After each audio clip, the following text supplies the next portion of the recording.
तो टॉपिक में स्पेशल खनिज संसाधन के बारे में सीख। तो संसाधन के बारे में सबको पता है पहले से, तो खनिज क्या है, पहला तो टॉपिक यही आता है कि खनिज क्या है।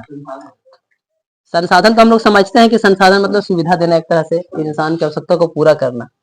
तो लेकिन खनिज क्या है वो भी तो समझना है ना। खनिज एक तरह से बोला जाए शॉर्ट में तो एक प्राकृतिक पदार्थ है, या कहा जाए तो एक ठोस प्राकृतिक पदार्थ है।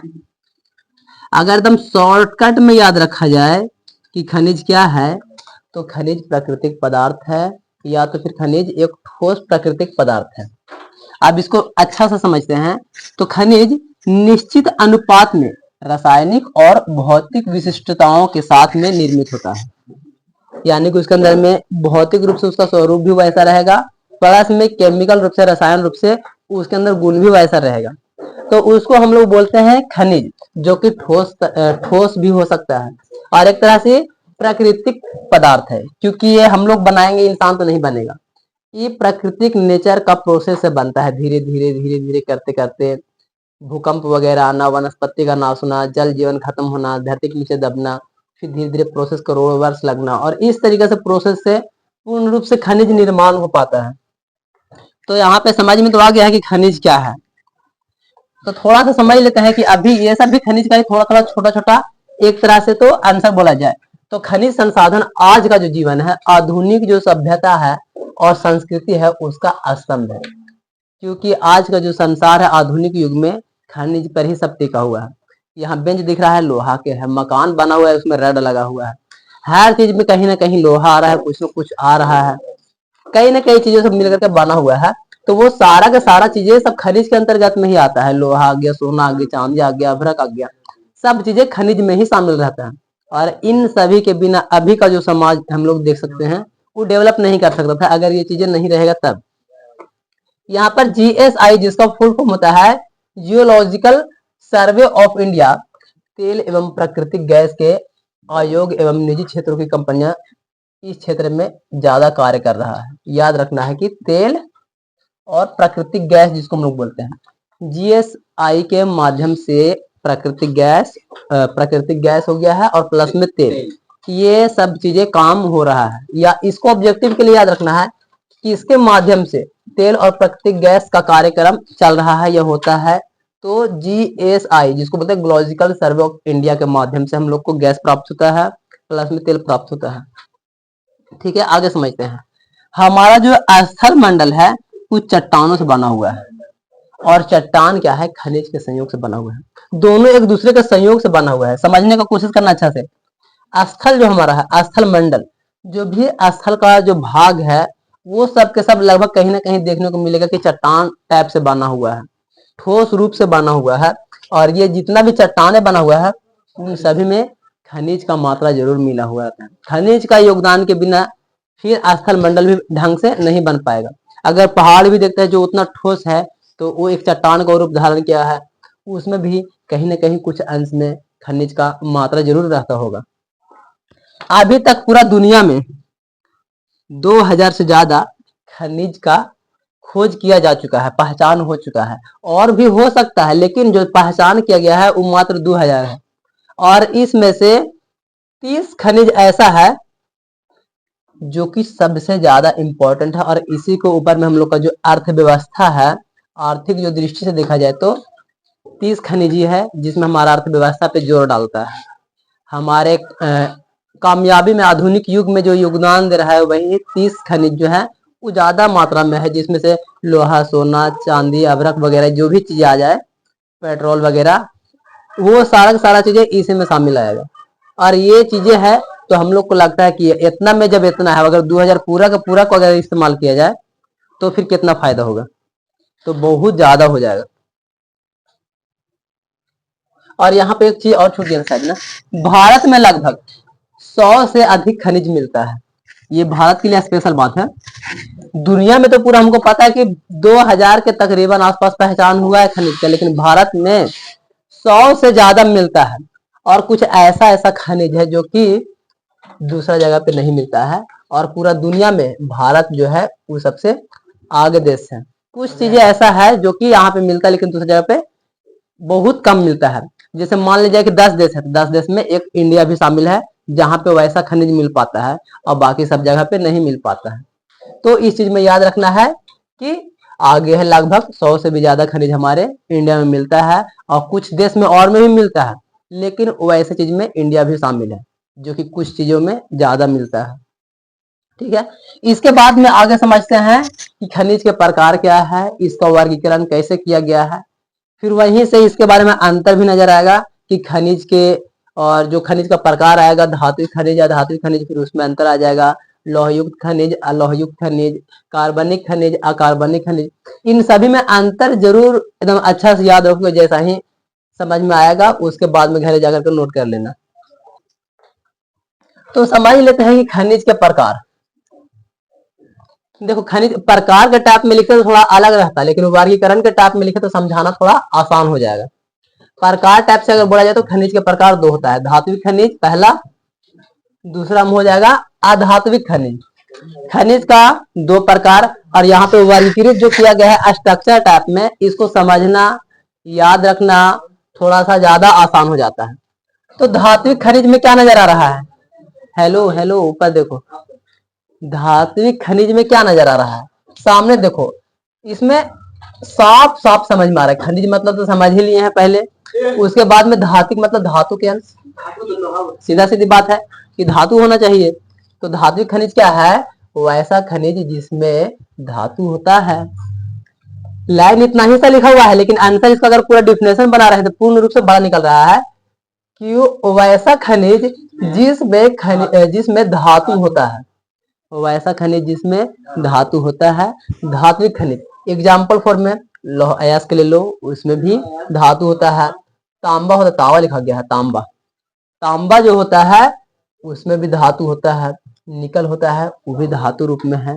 मैग्नीज भी धातु रूप ही है। तो ये सब है धात्विक खनिज। उसके बाद है कि अधात्विक खनिज, तो जस्ट इसी का अपोजिट कर देना है, उसमें धातु था, इसमें धातु नहीं के बराबर रहेगा। इन खनिजों में धातु नहीं होता है, तो इसका आंसर हम क्या देंगे, वैसा खनिज जिसमें धातु नहीं होता है उसको बोलते हैं हम लोग अधात्विक खनिज। डिफिनेशन तो आराम से निकल रहा है, इतना छोटा सा ही हमको बात याद रखना है बस, ये धातु नहीं होता है, धातु होता है।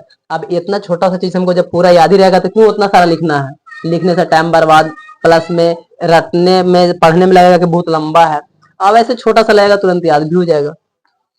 इसका सबको एग्जाम्पल में क्या हो जाएगा, चूना पत्थर, क्योंकि ये सब धात्विक नहीं है। डोमोमाइट, अभ्रक, जिप्सम, जो कि केमिस्ट्री में जिप्सम का नाम आया था प्लास्टर ऑफ पेरिस में, वही जिप्सम की बात हो रहा है। अभ्रक जो कि हम लोग देख सकते हैं, जो इस्त्री करने वाला जिसको हम लोग आयरन बोलते हैं, उसमें जो रहता है वो अभ्रक रहता है, जिसमें जलता है, जो आग जैसा हम तपता है, फिर उसके बाद हीट होता है, उसका नीचे वाला जो पेंदी रहता है लोहा वाला, उसके बाद हम लोग इस्त्री करते थे, कपड़ा प्रेसर करता है, वो गलता नहीं है, एकदम बालू टाइप में रहेगा। बालू में देखना, बालू में चमचमाते हुए देखना, शीशा टाइप में चमकता है, हाँ उसी को अभ्रक बोला जाता है। और वही वाला आयरन में रहता है लगा हुआ, जिसमें हम लोग इस्त्री करते हैं। कभी खोल के देखना, उस पे एक तरह से, जैसे कि मेरा आयरन घर में है कुछ इस टाइप में है, और उस पे ऐसे कर करके अभ्रक ऐसे लपेटा हुआ रहेगा, इधर से ऐसे लपेटा हुआ रहेगा, और यहाँ से एगो दोनों तार बाहर से गया लाइन, और ये जलेगा ना पूरा आग जैसा, हीटर जिसको बोलते हैं, एक तरह से हीटर में यही चीजें लगा हुआ रहता है, जिसको वजह से आग उगलता है, और वही आग की वजह से लोहा गर्म होता है, और उससे फिर कपड़ा इस्त्री करते हैं। तो अभ्रक का यूज अगर स्पेशल रूप से कभी आए तो इसके बारे में समझा सकते हैं। ठीक, उसके बाद में देखते हैं आगे कि धात्विक खनिज का भी दो प्रकार है, पहला है लौहयुक्त खनिज और एक है दूसरा अलोहयुक्त खनिज। मतलब एगो में लोहा के अंश रहेगा, एगो में लोहा के अंश रहवे नहीं करेगा। सीधा सा बात यही याद रखना है, लोहे का अंश अधिक, बस एक ही लाइन, तो इतना सा छोटा सा बात है इसमें, लोहे का अंश न्यून रहेगा या नहीं रहेगा। न्यून मतलब हल्का फुल्का रह सकता है 1-8% या नहीं रहेगा, सीधा सीधी नहीं रहेगा, या रहेगा तो 1-8% ही रहेगा। तो लौह युक्त खनिज जिसमें लोहे का अंश खूब पाया जाता है, जिसमें लोहे का अंश खूब नहीं होता है, न्यून होता है या ना के बराबर होता है, वो हो जाता है अलोह युक्त खनिज। तो लौह युक्त खनिज में क्या हो जाएगा, तो लोहा, लौह अयस्क हो जाएगा इसमें, फिर मैग्नीज हो जाएगा, निकल हो जाएगा, टंगस्टन हो जाएगा, और भी बहुत तरह के इस तरह का खनिज हो जाएगा जिसमें लोहा के अंश पाया जाता है। अब यहाँ पर देखना ध्यान से कि धात्विक खनिज में आप यही वाला एग्जाम्पल क्यों लिखे हैं, तो इसी का मतलब कि इसी का पार्ट है ये, इसलिए इसका एग्जाम्पल इसमें लिखा जा सकता है पूर्ण रूप से, और इसका एग्जाम्पल इसमें लिखा जा सकता है अलग अलग तोड़ करके। इसका वाला भी एग्जाम्पल इसमें डाल सकते हैं, शीशा वगैरह, क्योंकि ये सब भी धातु खनिज बोला जा रहा है, तो इसमें धातु का अंश है, तो स्पेशल रूप से लौह युक्त में ये ज्यादा अच्छा था, इसलिए इसका एग्जाम्पल इसमें मैच किया है।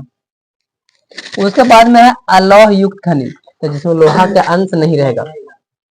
सोना, चांदी, इन सब में लोहा नहीं होता है। बॉक्साइड, टीन, तांबा, सीसा, इन सभी चीजें में ये सब भी तो है थोड़ा धात्विक खनिज ही, धातु ही है ये सब, लोहा चांदी सब भी तो धातु ही है। इसका एग्जाम्पल भी अगर हम इसमें लिखें तो चलेगा, इसका एग्जाम्पल भी इसमें लिखेंगे तो चलेगा, कोई प्रॉब्लम नहीं होने वाला है। लेकिन लौह युक्त और अलौह युक्त पे सोना हम लोग पहचान कैसे कर सकते हैं? चुंबक देखो,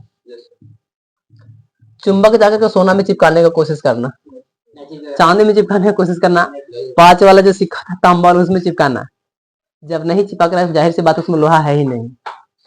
कोई कोई में क्या होता है कि हल्का हल्का महसूस होता है कि चिपक रहा है, उसमें हल्का फुल्का लोहा का अंश रहता है। और इसीलिए कभी कभी किसी का देखना देखिए चांदी चांदी या तो फिर सोना के कभी देखा हुआ गहना या जेवर, कभी कभी थोड़ा सा मटमैला टाइप में थोड़ा रंग उड़ने लगता है या तो फिर ब्लैक टाइप में होने लगता है, समझ लेना कि उसमें कुछ ना कुछ ज्यादा मिक्स हो गया है और सोना प्योर रूप से ढंग से नहीं रह पाया है। देखो 24 कैरेट, 22 कैरेट, 20 कैरेट, सोना का भी अलग अलग पार्ट होता है। 24 कैरेट तो कोई मतलब कि गहना जेवर बनने लायक नहीं रहेगा, उसमें कुछ मिलाना चाहिए, और अगर बहुत ज्यादा मात्रा में कुछ मिलावट कर दिया तो उसका रंग फिर उड़ना शुरू हो जाता है। घासने पर उसका जैसे कि पहनते पहनते रंग काला पड़ जाता है, चांदी में भी पहनते पहनते रंग काला पड़ जाता है, उसको धुलाई करना पड़ता है तब फिर चमकता है पहले जैसा। तो कुछ ऐसा चीज है कि जब ज्यादा उसमें मिलावट कर दिया जाए तो वैसा हो जाता है। तो ये सब में धातु का मात्रा एकदम नहीं होता है, 1-8% हो सकता है किसी किसी में, लेकिन किसी में बिल्कुल नहीं होना चाहिए, क्योंकि न्यून मतलब एकदम नहीं। ठीक है, यहाँ तक समझ में आ गया है कि धात्विक खनिज के बारे में, धात्विक का दोनों पार्ट। अब यहाँ पर रहेगा कि लौह युक्त खनिज और अलौह युक्त खनिज में अंतर स्पष्ट करिए। तो इसमें लोहे का अंश होता है पहला, इसमें लोहे का अंश नहीं होता है। एग्जाम्पल इधर दे देंगे, इधर एग्जाम्पल दे देंगे, 4-5 नंबर का आएगा तो उसके हिसाब से बुक में भी और है, उसके बारे में और आगे स्टडी करेंगे तो उसमें से देख करके लिख सकते हो आराम से। ठीक है, और अगर कुछ छोटा मोटा 2 नंबर के लिए दिया तो 2 नंबर के लिए काफी है 2 चीजें लिखना, इसमें लोहे का अंश होता है, इसमें लोहे का अंश नहीं होता है, और एग्जाम्पल लिख देना है, 2 नंबर एकदम परफेक्ट हो गया। आगे देखते हैं आधात्विक खनिज में। तो आधात्विक खनिज का भी 2 पार्ट है, 2 भाग में बांटा गया है। पहला है कार्बनिक खनिज, या तो फिर हम लोग इसको दूसरा नाम होता है ईंधन खनिज। हाँ, कार्बनिक खनिज और ईंधन खनिज। ईंधन से हम लोग को समझ में आता है जलना, खनिज पता है, और ईंधन मतलब जलना। तो ईंधन नाम याद रखना है, कार्बनिक नाम याद आ जाएगा अपने आप। ईंधन मतलब जो जले उसको बोलते हैं हम लोग कार्बनिक खनिज या तो फिर ईंधन खनिज। इसमें जीवाश्म होते हैं। अब इसका 2 मतलब निकलता है, जीवाश्म मतलब जीवों का अंश, एक मतलब समझा जाए तो, और दूसरा मतलब देखा जाए तो जलना। देखो शब्द में से पकड़ने का कोशिश करोगे तो शब्द थोड़ा थोड़ा समझ में आएगा कि जीवाश्म मतलब जलना हो सकता है या जीवों का अंश हो सकता है। तो यहाँ पे जीवाश्म का डेफिनेशन दे दिया है कि जीवाश्म क्या होता है, तो पृथ्वी में दबा हुआ जो प्राणी होता है, जो पादप होता है, पेड़ पौधा जो होता है, कभी भूकंप आया दब गया तो उसी का अंश से धीरे धीरे करके अंदर प्रोसेस होकर के और फिर ये उत्पन्न होता है, परिवर्तन होता है, तो उसको हम लोग जीवाश्म कह देते हैं।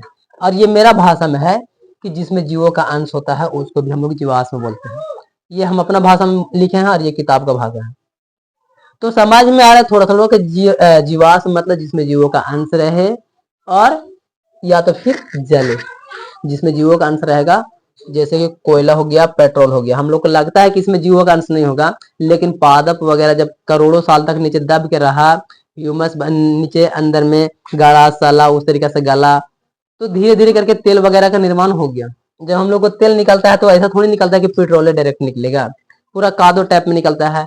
फिल्टर करो उसको, सब चीज को अलग अलग छाटो, फिर धीरे धीरे करके पेट्रोल, गैस, केरोसिन सब अलग अलग छटा जाता है, इस टाइप में निकलता है। तो याद रखना है कि कार्बनिक में या तो फिर ईंधन खनिज में जो जलता है वो ईंधन खनिज है, जिसमें जीवों का अंश पाया जाता है। कोयला, पेट्रोल ये सब जल सकता है, जलता भी है और जीवों का अंश पाया जाता है। तो दोनों ही हिसाब से अगर देखा जाए तो आंसर एकदम करेक्ट मैच कर रहा है। जलता भी है, जीवों का अंश भी है, दोनों में से कोई भी एक बात को पकड़ लो, याद रहेगा। ठीक, उसके बाद में है अकार्बनिक खनिज। इसमें जीवाश्म नहीं होता है, यानी कि जीवों का अंश नहीं पाया जाता है, तो हो सकता है कि जलने का योग ना होता हो। ठीक है, लेकिन जो जीवाश्म का मतलब है पूर्ण रूप से किताब के हिसाब से वो है प्राणी और पादप। लेकिन यहाँ पे थोड़ा सा हम मतलब निकाले हैं अपना ढंग से कि जलने वाला है या जलने वाला नहीं है, ये अपना मर्जी से निकाला हुआ है। तो इसमें आ गया है कि अभ्रक हो गया, ग्रेफाइड हो गया है, ये सब तो मतलब कि आग जलाने से तो जलेगा नहीं भाई, लेकिन हाँ थोड़ा सा करंट के हिसाब से देखा जाए तो इन लोग में थोड़ा बहुत रहेगा। जैसे ये ग्रेफाइड हो गया, तो ग्रेफाइड में हम लोग बिजली को इधर से इधर करेंगे तो चला जाता है। अभ्रक हो गया, तो अभ्रक पे तार लपेट करके फिर उसको हीट करते हैं, तो उसके माध्यम से आयरन हीट को हो पाता है।